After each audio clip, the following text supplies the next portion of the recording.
Bridget's POV. Araw ng libing ni Lola Amelia at alam kong hindi lang ako nalulungkot, pero ganun talaga, ang buhay may katapusan at kailangan kong tanggapin yon. Sumama na rin sina Selena at Stel sa amin, samantalang si Baby Althea naman, si Tonya na muna ang nag-aalaga. Kung papayag nga si Tonya, gusto ko rin talaga na siya na mag-alaga kay Baby Althea. Masigit na may tiwala ko sa kanya, higit kanino pa man. Mommy Bridget, kamusta po kayo? Narinig kong bati ng kung sino man sa akin.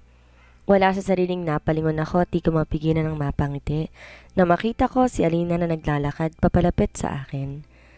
Katulad ni na Selena at Stel, malaki na rin siya. Nagbago na rin ang aura nito.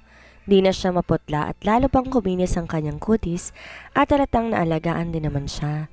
Alina, ikaw na ba yan? Ang ganda mo ah. Nakangiti kong sagot sa kanya. Nagulat na lang ako nang pagkalapit niya sa akin. Mahigpit niya akong niyakap. I miss you so much, Mommy Bridget. Bakit ngayon lang po kayo bumalik? Halos araw-araw po kayong hinihintay. Halos araw-araw po ako nagpe-pray na sana bumalik na kayo. Narinig kong sambit niya. Di ko naman mapigilang mapangiti dahil sa sinabi niya. Ipokrita ako kung sasabihin ko na hindi ako masaya sa muling pagkikita naming dalawa. Sobrang na-miss ko rin talagang batang to. Kahit galit ako sa nanay nito, napaka-unfair kung idadamay ko rin siya sa galit ko.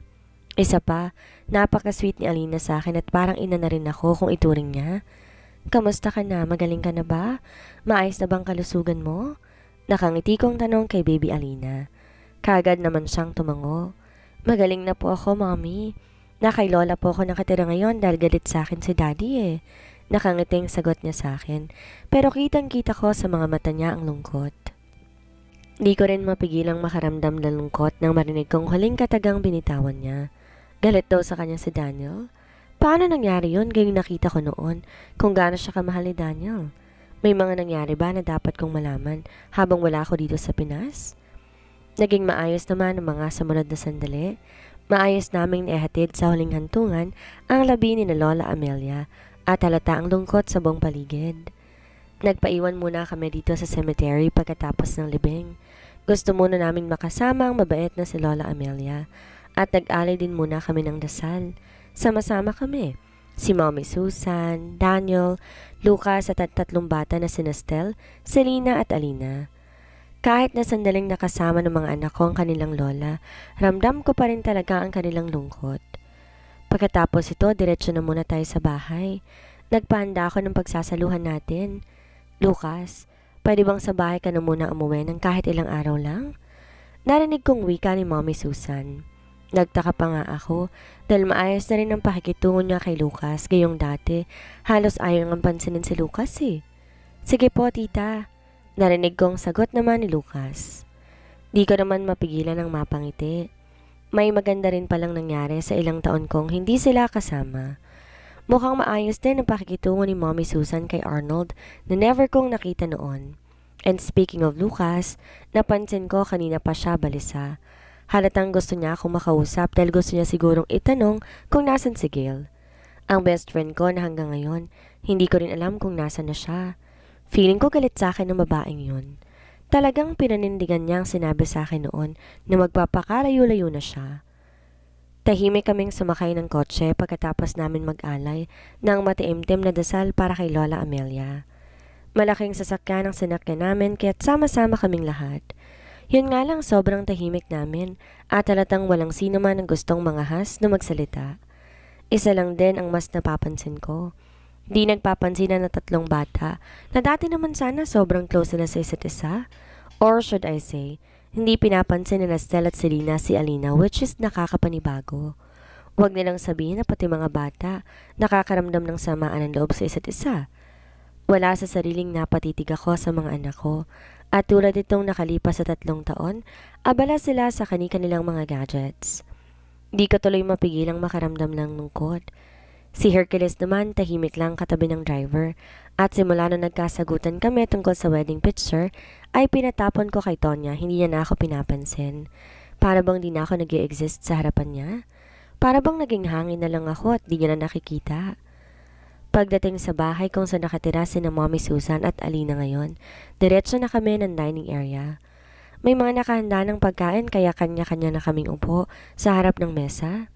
Selena, Stel, tama na muna yung gadgets. Nandito tayo sa harap ng hapag at kailangan nyo rin kumain. Kaagad kong saway sa dalawa na mapansin ko na wala talaga silang balak bitiwan ang hawak nilang tablet. Di ko na talaga alam kung anong gagawin ko sa kanila. Stel, Selena, gusto niyo bang maglaro tayo after kumain, katulad nung dati? Miss na miss ko na kasi yun eh. Kaagad din namang sabat ni Alina habang may matamis na ngiting nakaguhit sa labi. No! Sino ba nagsabi sa'yo na gusto ka namin makalaro? Ayaw na namin sa'yo.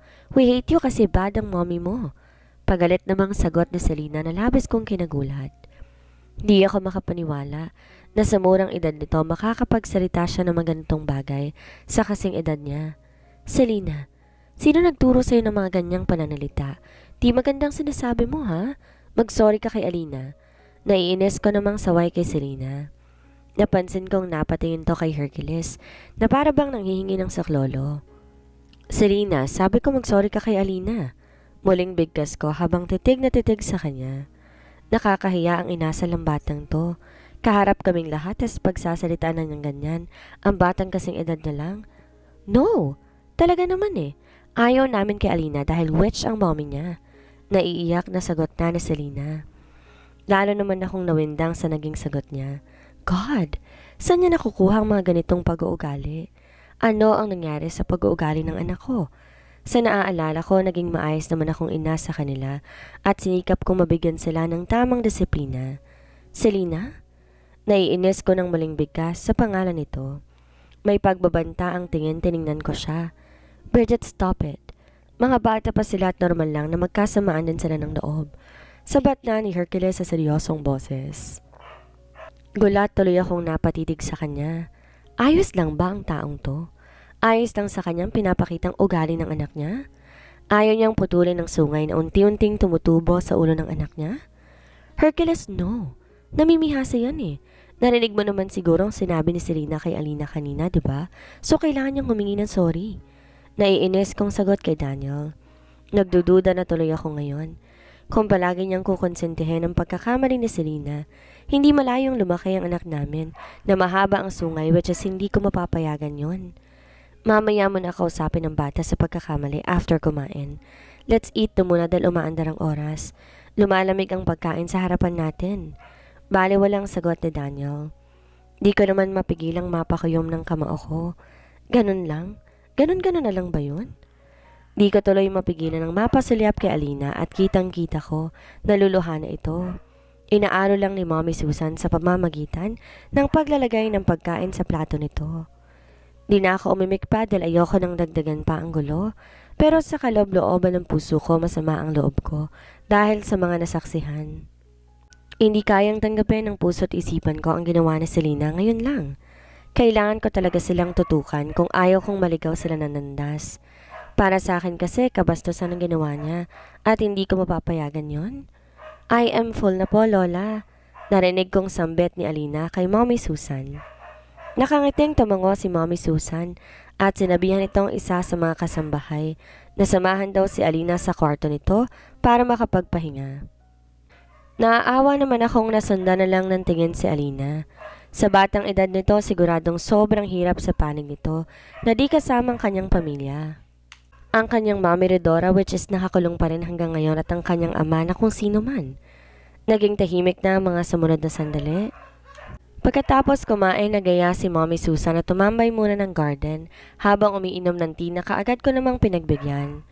Samantalang si Hercules at ang mga anak namin dumiretso sa entertainment room. May panonoorin daw silang movie kaya hinayaan ko na lang. Gusto ko rin talagang makausap si Mommy Susan regarding kay Alina. Yun nga lang di natuloy ang plano ko dahil bago kami nakarating ng garden, sinabi ng isa sa mga kasambahay na may naghahanap daw kay Mommy Susan. Nasa phone at importante daw ang kailangan. Imbes na si Mommy Susan ang kasama ko sa garden, kaming dalawa na lang tuloy ni Lucas. Masarap ang simay ng hangin sa garden. Dagdagan pang bilog na bilog ang buwan. Kaya kagad akong nakaramdam ng kapanatagan ng kalooban.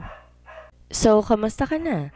3 taon ka ring nawala at sa loob ng 3 taon, di ka man lang nagparamdam sa akin? Nakangiting tanong sa akin ni Lucas. Kagad naman ako nakaramdam ng guilt, lalo na't nag-promise pala ako sa kanya noon. Nahahanapin ko si Gail para sa kanya. Pasensya ka na, Lucas, ha? Naging busy rin talaga ako eh. Dagdagan pa na nabuntis ulit ako at nanganak, kaya nawalan talaga ako ng time. Lalo na sa paglulocate kung nasan si Gail. Nahihiyang sagot ko kay Lucas. Don't bother. Di mo obligasyon na hanapin si Gail para sa akin. Gumagawa rin ako ng paraan pero mahirap talaga sigurong hanapin ang taong ayaw magpakita. Malungkot niyang sagot sa akin. Kitang-kita ko rin sa mga mata niya ang sobrang lungkot. Kaya naman di ko maiwasan makaramdam ng awa kay Lucas. Bakit ba napaka-complicated ng lahat? Wala ba talagang forever sa larangan ng pag-ibig? Kung tutuusin, isang perfect husband material si Lucas at mabilis lang talaga siyang makahanap na babaeng makakasama niya sa buhay. Pero si Gail talagang hanap niya na ayaw magpakita. How about you? Kamusta kayo ng kapatid ko? Narinig kong tanong niya sa akin. Malungkot naman akong napangiti. Ayos naman. Katulad mo, nangangapa pa rin sa dilim. Katulad ng dati, hindi na kami nagpapansinan ni Daniel. Sa mga bata na lang kaya kami nagsasama ngayon sa isang bubong. Malungkot kong sagot sa kanya. Then wag mong sirain ang oras mo sa kanya. Go out and find your happiness. Nakangiti niyang sagot sa akin. Di ko naman mapigilang matawa dahil sa sinabi niya. Loko to ah. Ang bilis magpayo sa akin ng ganong katagal. Hindi niya nga din magawa-gawa sa sarili niya. Nasa may sayang pag-uusap kami nang marinig namin ang pagtikim ng kung sino mula sa likuran namin. Sabay pa kaming napalingon ni Lucas at nagulat na lang ako nang masilayan kong seryosong mukha ni Hercules. Mukhang dito masaya sa nakikita niya dahil namumula ang mukha nito at galit na nakatitig sa amin. Galit siya. Bakit siya magagalit kayong maninaw sa usapan naming dalawa na wala na kaming pakialaman sa isa't isa? Kaya ako sumama naman siya dahil sa mga bata at wala nang iba. Let's go home. Seryoso niyang wika sa amin. Nagtataka naman akong napatitig sa kanya. Go home? Agad-agad? Di pa nga nagiinit ang pitan ko sa pagkakaupo tas uuwi agad kami? Akala ko ba tatambay pa kami na ilang oras dito? Bala ko pa naman sanang kausapin si Alina mamaya. Maibsan man lang sanang sama ng loob na nararamdaman ng bata. Tsaka akala ko ba manonood pa sila ng movie sa entertainment room? Tapos na ba? Nasaan na sina Selena at Stel? Nagpaalam ka na ba kay mommy? Nagtataka kong tanong kay Daniel. Halos magdikit na ang kilay niya, kaya't wala sa sariling napatayo na ako. Napansin ko din kasi na masama ang tingin niya kay Lucas at baka magkagulo na naman silang dalawa ng kapatid niya. Bakit uuwi ka agad? Di ba kayo magstay? Marami pa kaming dapat pag-usapan ni Bridget. Halos 3 years din kaming di nagkita. Sabat naman ni Lucas. Di ko alam kung dapat pang magpasalamat ako sa pagsabat ni Arnold, pero mukhang di yata nakatulong yon. Napansin ko kasi ang pagtiimbagang ni Hercules at mahigpit akong hinawakan sa braso. Papalagpasan ako kaya lang nakatitig sa amin si Lucas. Ayaw na ayaw ko magkagulo kami kaya naman wala akong choice kung hindi sumama na kay Daniel. Kumaway na lang ako kay Lucas bilang pamamaalam. Hawak pa rin ako sa braso ko ni Hercules hanggang sa makarating kami ng kotse. Kagad niyang binuksan yon at binasakay ako. Sumunod na rin siya sa akin. Pumesto siya sa driver's seat habang sobrang seryoso ng kanyang mukha. Nagkabalikan na ba kayo? Seryoso niyang tanong sa akin. Ramdam ko sa boses niyang hindi maitagong galit, kaya naman nayayamot akong napabuntong hininga. Akala ko ba uuwi na tayo? Nasaan ang mga bata? Bakit wala pa sila? Imbes sagutin ang tanong niya, panibagong katanungan naman ang ibinato ko sa kanya. Bridget, sagutin mo ako, nagkabalikan na ba kayong dalawa ni Lucas? Muling wika niya. Sa pagkakataong to, malakas na ang boses niya, talata na ang galit. Ano bang tanong yan? Tsaka bakit galit ka? Ano bang pakialam mo? Ano ba sa'yo kung naghahalikan kami? Nagkabalikan man kaming dalawa ni Lucas. Personal ng buhay ko na't wala ka ng pakialam pa? Galit kong sigaw pabalik sa kanya. Nagulat na lang ako dahil mabilis niyang pinaandar ang makina ng kotse at mabilis na nagmaneho. Isang iglap lang, laman na rin kami ng kalsada. Anong pakialam ko? Anong pakialam ko? Wala ka na bang kahihiyan? Or baka naman nagsisisi ka dahil hindi natuloy ang kasal ninyong dalawa ni Lucas noon? Mahal mo na ba siya? Mahal mo na ba ang gagong yon? Galit na wika niya habang nanlilisik ang mga mata, nakatutok sa kalsada ang paningin niya. Di naman ako makapaniwala sa naririnig ko sa kanya. Ano bang nangyayari sa taong to? Ba't parang kakaiba yata ang kinikilos niya? Huwag niyang sabihin nagsiselo siya kung hindi. Hindi talaga ako maniniwala. Imposible yon dahil matagal na kaming hindi konektado sa isa't isa at sigurado ko na may ibang babaeng kinahuhumalingan na siya. Isipin mo na kung anong gusto mong isipin. Basta sigurado ko malinis ang konsensya ko. Wala akong ginagawang masama at wala kaming ginagawang masama para husgahan mo ko ng ganyan. Naiinis kong sagot sa kanya. Daan pa uwi ng mansyon ang tinatahak namin, kaya naman di ko maiwasang mag-alala sa mga anak namin na naiwan sa bahay ni Mommy Susan. Talaga? Kaya pala excited kang itapon ng kahuri-huri ang alaala ng kasal natin dahil gusto mo na talaga pala akong palitan. Anong pag-uusapan yung dalawa ni Lucas? Nagbabalak ba kayo magpakasal ulit? Gusto niyo bang ituloy ang kasal ninyong dalawa? Tiimbagang na tanong niya sa akin. Nag-aapoy na rin sa galit ang mga mata niya, kaya't parang walang narinig dahil binaling kong tingin sa labas ng bintana ng sasakyan. Useless lang kung makikipagtalo pa ako sa kanya. Walang magandang kahinat na ng pagtatalo naming ito at mapupunta lang sa sama ng loob kaya't di ko na dapat siyang sagutin pa. Malinis ang konsensya ko at wala akong dapat ipaliwanag sa kanya. Maayos kaming nakarating ng mansyon. Nang maipark ng maayos ni Hercules ang kotse niya, mabilis na rin akong bumaba. Wala na akong balak pang hintayin na pagbuksan niya ako ng pintuan ng sasakyan dahil malabo nang mangyari yon. Mabilis na rin naman siyang bumaba kaya't seryoso ko siyang hinarap. Ang mga bata, paano sila? Seryoso kong tanong sa kanya. Napansin ko ang pag-ismin niya at baliwalang naglakad papasok ng mansyon. Mabilis akong napasunod sa kanya. Daniel, paano sina Serena at Stel? Tiyak kahanapin nila tayo. Ano bang nangyayari sa'yo? May bala ka palang umuwi ka agad. Dapat di mo na lang ako sinama. Naiinis kong wika sa kanya. Kay hirap niya talagang basahin. Padalos-dalos siya kung magdesisyon at di mo lang iniisip ang nararamdaman ng ibang tao. Akala ko bumait na siya 3 years ago, pero ano to? Ba't parang lalong lumala ang ugali niya? Iiwan? Gusto mong magpaiwan sa bahay ni na Mommy para malaya ka makipaglandian kay Lucas? Akala mo ba papayag ako? Akala mo ba papayag akong muli kang bumalik sa kanya? Galit na naman niyang wika sa akin. Tumigil pa talaga siya sa paghakbang at galit akong hinarap. Di naman ako nakaimik lalo na muli kong napansin ang galit sa mga mata niya. Akala mo ba hindi ko alam? Matagal nang patay na patay siyang half-brother ko at kumukuha lang siya ng tiyempo para makuha kanya ulit sa akin. Muling wika ni Hercules na labas kong kinagulat. Si Hercules pa ba tong nagsasalita? Bakit biglang nag-iba ang ihip ng hangin? Babalik na naman ba kami sa umpisa dahil sa mga binitawan niyang salita ngayon? Ano ba yung mga pinagsasabi mo? Bakit bang dumi ng takbo ng isip mo, ha? Naiinis kong tanong sa kanya. Kaagad siyang napangisi. Mahal mo na ba siya?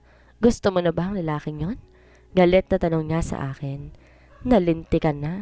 Kung ano-anong paratang na lang ang binabato sa akin ng taong to. Hindi pa ba siya nagsasawa? Hindi pa ba siya napapagod?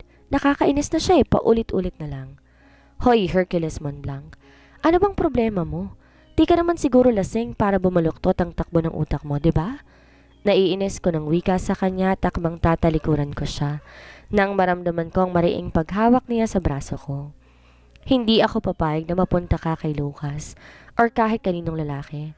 Inak ka ng mga anak ko at dapat lang na huwag ka nang tumingin pa sa ibang lalaki. Kung may pangangailangan ka, kaya kong ibigay yon. Kahit gabi-gabi o araw-araw, kaya kitang isatisfy sa lahat ng needs mo. Seryoso niyang wika sa akin. Gulat naman akong napatitig sa kanya. Di ko akalaing maririnig ko mula sa bibig niya ang mga katagang ito na hindi ko inaasahang marinig sa isang taong kagaya niya. Ano bang pinagsasabi mo? Anong needs? Naiinis kong tanong sa kanya. Feeling innocent?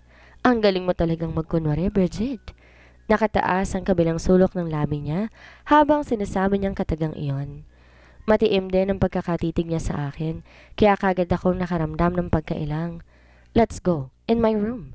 Narinig kong bigkas niya at impit akong napatili nang biglang umangat ako sa ere. Diyos ko! Binuhat niya ako at kahit anong palagang gusto kong gawin, parang wala lamang sa kanya. Ramdam ko ang matigas niyang muscle na nakapulupot sa katawan ko. Daniel, ano ba? Bakit dun mo ko dadalhin? Wala sa usapan natin to, kaya ko maglakad. Naiinis kong wika sa kanya. Pinilit kong kumawala sa kanya pero para bang walang saysay ang lakas ko sa kanya. Stay. Huwag ka nang pumalagpa dahil buo ng desisyon ko. Nagbago ng isip ko at simula ngayong gabi, aangkinin ulit kita. Magiging akin ka sa ayaw at sa gusto mo. Galit na wika niya. Kagad namang nanlaki ang mga mata ko sa gulat dahil sa sinabi niya. Di ako makapaniwala na may natitira pa pala siyang pagnanasa sa akin. Anong sabi mo? Daniel, bitiwan mo ko. Hindi ako papayag. Huwag na huwag kang lumihis sa usapan natin dahil kung gagalitin mo ko, bukas na bukas din aalis ako. Lalayasan kita at isasama ko mga anak ko. Galit kong sigaw sa kanya, sabay na malakas kong pagpiglas. Parang walang narinig at malakas lamang siyang tumawa. Di man lang siya apektado sa sinabi ko. Yan ay kung kaya mong gawin, Bridget. Tandaan mo, hindi mo ako matatakasan. Di na ako papahig na muli mo akong pagtataguan. Natatawang bigkas niya. Nagulat pa ako dahil nasa second floor na kami ng mansyon. Nasa tapat na kami ng pintuan ng kanyang kwarto at binubuksan niya na yon. Daniel, no! Hindi pwede yung iniisip mo. Harassment yung gusto mong gawin sa akin? Kinakabahan kong muling wika sa kanya, kasabay ng paglapat ng likod ko sa malambot niyang kama. Para bang kay bilis niyang kumilos. Ang bilis ng mga pangyayari. Nasa ibaba lang kami kanina at namalayan ko na lang. Nandito na kami sa kwarto niya. Harassment? Hanggat walang witness sa gagawin ko sa'yo, walang kaso. Natatawa niyang sagot sa akin. Di naman ako makapaniwala sa sinabi niya. Paano magkakaroon ng witness? Gayong nandito kami sa kwarto niya. Sa kwarto niyang mahigpit na pinagbabawal noon na pumasok ako. Lalo ko nakaramdam ng pag-aalala na makita kong nilak niya ang pintuan ng kwarto. Di ko pa naman alam ko anong passcode noon, kaya hindi talaga ako makakalabas kapag hindi niya bubuksan iyon. Daniel, maghunos dili ka nga. Hindi pwede yung iniisip mo. Hiwalay na tayo at hindi talaga pwede. Muling wika ko. Umaasa ako na sana naman makinig siya sa akin, pero mukhang wala siyang balak. Napansin ko na kasing isa-isa niyang hinuhubad ang kasuotan niya. Tanging boxer shorts na lang tinira niya kaya wala sa sariling napabangon ako sa kama para sana iwasan siya. Kaya lang mas mabilis siya kumpara sa akin dahil naramdaman ko na lamang nakasampa na siya dito sa kama at hawak niya na ulit ako. Gusto mo ba ng pa-hard to get na eksena, sweetie? Sabihin mo lang dahil ibibigay ko sa'yo yan. Nakangisi niyang wika sa akin. Walang kakurap-kurap na nakatitig siya sa akin, kaya naman sobrang lakas din ang kabog ng dibdib ko. Ano bang pinagsasabi mo dyan? Hindi kita maintindihan. Babalik na ako ng kwarto ko? Mahinang wika ko sa kanya. Kinakabahan at natatakot ako dahil kitang-kita ko sa mga mata ni Hercules ang hindi maitagong pagnanasa. God, ayoko nang mabuntis kung sakali. Kung sakaling may mangyayari sa aming dalawa, hindi malabong mabuntis na naman ako at ayoko na. Dadami ang anak namin at wala talagang choice kundi manatili sa tabi niya kahit hindi okay ang relasyon namin. No, hindi ka na babalik sa kwartong yon. Magiging kwarto ni LT ang kwarto mo at dito ka na sa kwarto ko maglalagi. Bigkas niya. Kagad nanlaki ang mga mata ko sa pagkagulat nang biglang lumapat ang labi niya sa labi ko. Eto na naman kami. Dinaraan niya na naman ako sa mabilisang kilos na alam niyang hindi ako makakapalag.